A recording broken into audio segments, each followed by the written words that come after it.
السلام عليكم ورحمة الله وبركاته. أهلا بكم في فيديو جديد. ده هيكون فيديو تعديل على التصميم اللي فات اللي احنا كنا عاملينه، اللي هو الفيديو اللي قبل ده على طول. وفي نفس الوقت حسيت ان الفيديو طويل جدا، الفيديو تقريبا ساعة او حاجة. فده كان شرح وانا شغال. يعني انا ما جهزتش الفيديو بعد كده جيت اشرحه لك، لا انا صورت الفيديو من اول الصفحة البيضاء لحد ما خلصنا التصميم. يعني عشان لو حد حابب يشوف التفاصيل ويشوفني وانا بتكلم وانا شغال. فالفيديو ده هيكون اختصار سريع جدا جدا للشرح بتاع اللي فات، ولكن هحاول اعمله في 10 دقايق كده ولا حاجة. يعني تبقى زي كبسولة سريعة للفيديو بتاعنا، وفي نفس الوقت في كام حاجة صغيرة خالص عايز اعدلها. فانا جاي يعني اعمل لك الفيديو ده عشان نتكلم عنه. فده التصميم اللي كنا عاملينه المرة اللي فاتت. خلينا كده نشوف الصورة قبل وبعد. طبعا الصورة كانت كده في الأول خالص، وشرحنا فيه شوية أدوات، وإزاي نشرح الإضاءة بتاعتنا والحاجات دي كلها. وطبعا سايب لك يعني لينك في كل زوايا الصورة اللي احنا عايزينها، فممكن يعني أوريها لك كده سريعا بالظبط. هتلاقيني سايب لك اللينك ده في كل تشريحات الوش اللي انت هتحتاجها وانت بترسم اي اضاءة او شادو او اي حاجة على اي حاجة برضه. وهنا الفيديو ده بتقدر ان انت تعمل فيه مثلا زوم ان وزوم اوت. ماشي، بتقدر تتحرك في الكانفاس كده، تمام، بحيث تعمل الزاوية اللي انت عايزها قبل ما تشتغل او ترسم اضاءة على اي حاجة. فده باختصار اللي احنا عملناه. اول حاجة طبعا بنعملها هي ان احنا بنحاول نعمل اللون الاساسي بتاع الصورة. فانا اخترت يعني بالريفرنس اللي انا كنت شغال عليها، فاخترت ان الشخصية تكون باللون الازرق، والاضاءه بتاعتنا هتكون باللون البرتقاني عشان نعمل كونتراست في الالوان، اعتمادا على الكالر ويل بتاعتنا. اهي دايره العجله الالوان، اللون الازرق او يعني اللون الازرق الغامق، وقصاد منه الاصفر والاحمر. فده اللي احنا اعتمدناه. فبالنسبه لبقيه الادوات بتاعه الاضاءه، المشكله فيها ان هي مش بتحافظ على تدرجات الالوان اللي احنا بنشتغل عليها. يعني مثلا هتلاقي هنا الجزء ده محمر، تمام، والجزء ده فيه إضاءة لسعة إضاءة فلونه أصفر شوية أو مايل للأصفر. فبقية الأدوات اللي أنت هتشتغل عليها هتلاقي نفسك للأسف مضطر إن أنت تعمل لاير باللون الأحمر خفيف، وبعد كده لاير تانية باللون البرتقاني، وغالبا هتحتاج لاير تانية باللون الأصفر. فده لو أنت عايز تعمل يعني إضاءة احترافية شبه اللي في الصورة كده. فالأداة اللي احنا بنستخدمها هي بتغنيك عن كل ده. فتعال نشوف الأداة دي أو التكنيك ده بيعتمد على ايه. أول حاجة احنا بنعمل جروب عشان اللاير بتاعتنا متوش، وبنعمل الجروب ماسك على الشكل اللي احنا عايزين نشتغل عليه. بعدين بنفتح لاير سوليد كلر بنعملها على سكرين بحيث يعني ما تبانش. تمام، الجروب كمان بنعمله سكرين. ماشي، وبنيجي عند الاسود ده وبنعمله سكرين عشان ما يبهوأش معانا الصورة. وبنعمل لاير فاضية في النص اللي احنا هنرسم بيها الإضاءة بتاعتنا. وعندي الجريدينت ماب، هتلاقيها هنا في قائمة افكت.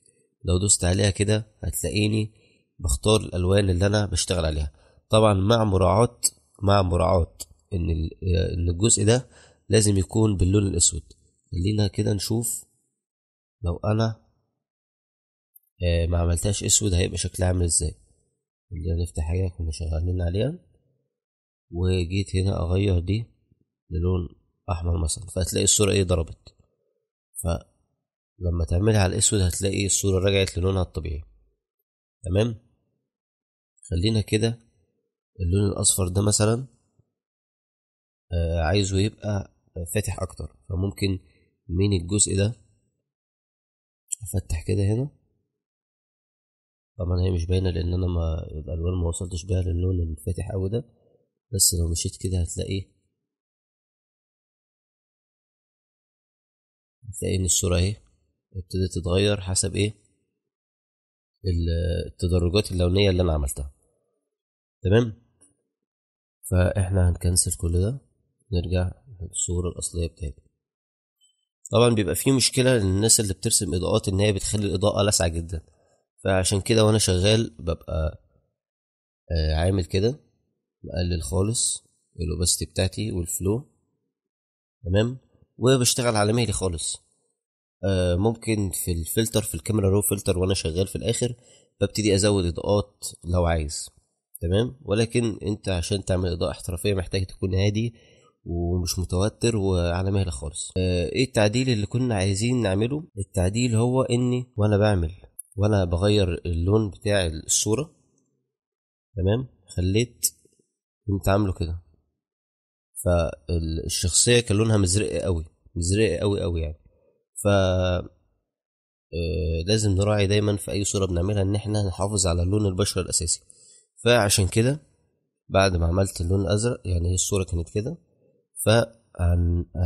خلينا كده نفكر كده لما يجي اضاءة على شخص، فالالوان الطبيعية بتاعته بتبان، يعني مش بيبقى غامق، بيبتدي الجلد مثلا يكون باين، ولكن الشادو بيكون متلون لان هو مش عليه الاضاءة، وبيبتدي ياخد انعكاسات من الانوار اللي حواليه او لون الحيطه مثلا، بيبتدي ياخد منها اللون بتاعها. فعشان كده احنا هنشيل اللون الازرق ده من الاجزاء الفاتحه اللي عليها الاضاءه بتاعتنا. تمام. نبتدي نروح كده، ده لون الاضاءه الاساسي او لون البشره الاساسي، فاحنا عايزين بس الشادو هو اللي يتاثر. هتلاقي هنا اهو الشادو ابتدى يتلون معانا. بعدين عشان نعمله سموز فهنفك السهمين دول كده ونوسعها كده.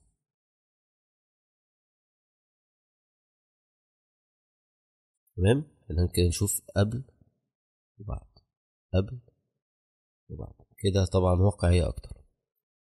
تاني تعديل عندي وهو ان لو جينا نقرب كده هنلاقي ان الاضاءة ناعمة جدا، بس لو جيت هنا على البشرة هتلاقي فيه تكستشر كده او نويز.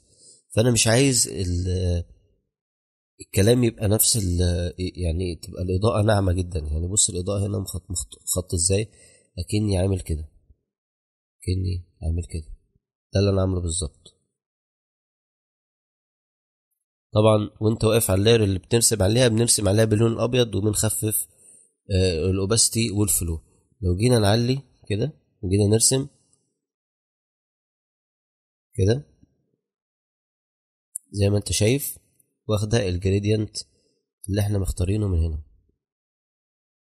زي ما احنا قلنا. خلينا نعمله كده مثلا. تمام. خلينا نمسح كل ده ونيجي نرسم كده. تمام. لو جينا نخفف الاوباستي هنلاقيها ابتدت تحمر اكتر، تحمر اكتر، تحمر اكتر.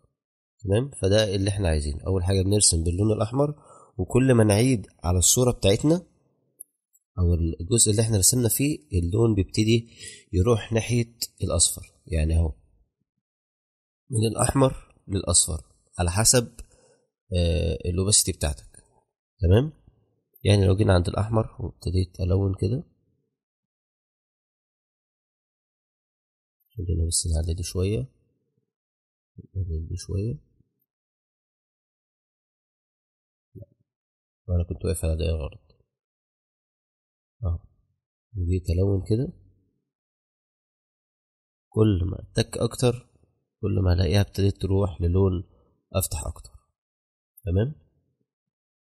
حابب اضيف بس تعديل صغير، وهو ان اللون الاصفر يبان اكتر. ممكن نعمل كده كده، ممكن نخليه ناحية الاصفر اكتر كده. ده اول تعديل، ولكن هو مش مؤثر على الصورة لان انا اشتغلت عليها كتير فهو كويس. المهم هنبتدي نروح للنويز بتاعتنا. في طريقتين، انا مش عارف ايه هما، انا فتحت الفيديو بس انا عندي الفكرة اللي انا هشتغل عليها، فتعالى نعرف مع بعض احنا هنعمل ايه. هنيجي عند البرش نجرب يعني. الاعدادات بتاعت الفرشة، خلينا نكبر كده عشان نعرف الفرشة بتاعتنا عاملة ازاي. بعدين هنروح عند التكستشر كده اهو، ممكن نلعب فيها كده شوية.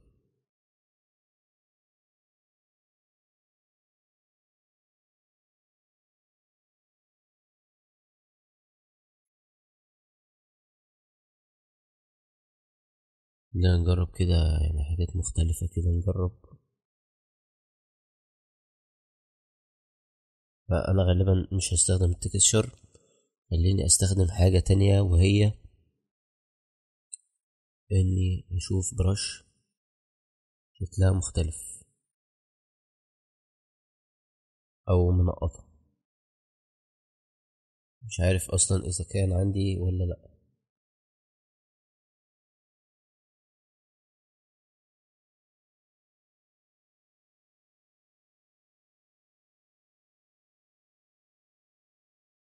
سباركلز دي مش هتنفع، او ممكن تنفع. خلينا نكبرها كده عشان تبقى الدنيا واضحة. بعدين هنروح مش عارف اسمها ايه، سكاترينج، اوكي، ونزود الكاونت اللي هي بتزود يعني نقط اكتر وكده يعني. تمام،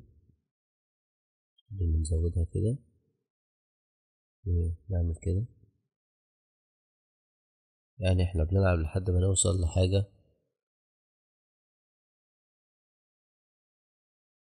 ممكن هنا نقفل دي انجل اللي هي بتلف يعني عشان ما تبقاش اكنها ايه، اكن الفرشة بتتكرر شكلها بيتغير، فهو بيلف لك كل فرشة عن التانية، هتلاقي بص بيلفها لك. تمام، عشان تدينا شكل مختلف. خلينا كده نجرب نرسم على نفس الإضاءة. فيعني ابتدينا نوصل للنتيجة. بص كده، بص محببة ازاي. خلينا نشوف قبل وبعد. فدي حاجة جميلة جدا. احتمال نعمل لها بلور بس مش دلوقتي، خلينا بس نوصل للنتيجة اللي احنا عايزينها دي. طبعا انت مش شرط يعني يعني تستخدم حاجة زي كده، بس انا يعني كان نفسي ارسم اضاءة يعني للناس اللي بتحب التفاصيل في الاضاءات بتاعتها والكلام ده زي كده. ف ادي اقتراح جميل اهو، تقدر تستخدمه بحيث تحافظ على جودة الصورة بتاعتك. دايما هتلاقي الصور اللي جودتها عالية قوي هتلاقي الحبوب بتاعت الوش باينة. فعشان كده انا بستخدم الاضاءة دي.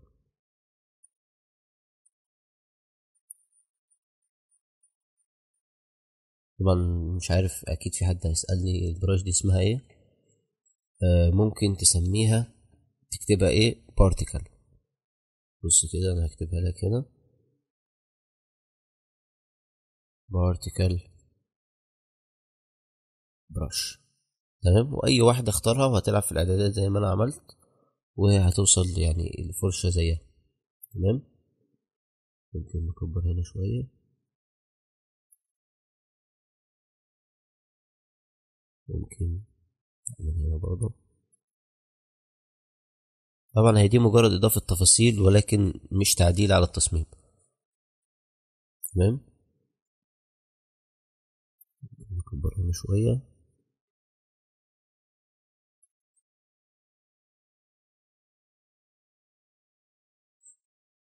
واعتقد في حاجات اسهل من كده، بس طالما هوصل لنفس النتيجة فمش مشكلة، مش هتزعلنا في حاجة.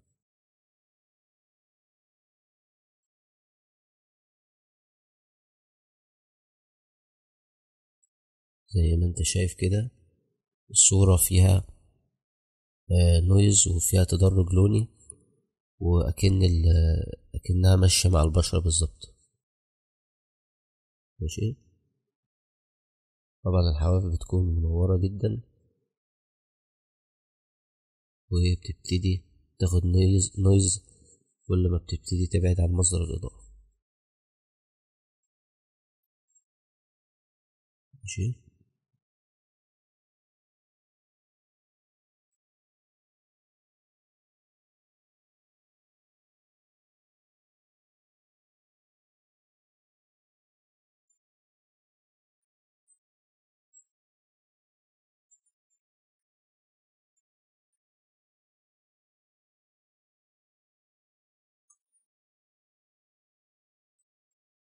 خلينا كده نشوف قبل وبعد، قبل وبعد. خلينا نعمل زوم قبل وبعد. خلينا ممكن نعمل دي سمارت اوبجكت ونعمل بلور خفيف بحيث ما تبقاش شارب اوي، فهتلاقي ان الصورة كده بقت حقيقية اكتر. ماشي. دي قبل وبعد، قبل وبعد. وبس كده. اتمنى لو الفيديو عجبك تعمل فولو، سبسكرايب، لايك، تعمل شير طبعا على الفيس لو انت عندي على الفيس. وقولوا لي الفيديو الجاي نعمل فيديو عن ايه. انا عندي فكرة، هي ان انا اعمل مشروب، تصميم لمشروب. عندي ريفرنس كده بحاول اشتغل عليها. طبعا انا بتكلم في الحاجات دي مع الناس اللي عندي على جروب الواتساب، فلو انت مش عندي على جروب الواتساب هسيب لك اللينك تحت الفيديو. يلا اشوفكم في رعاية الله. السلام عليكم.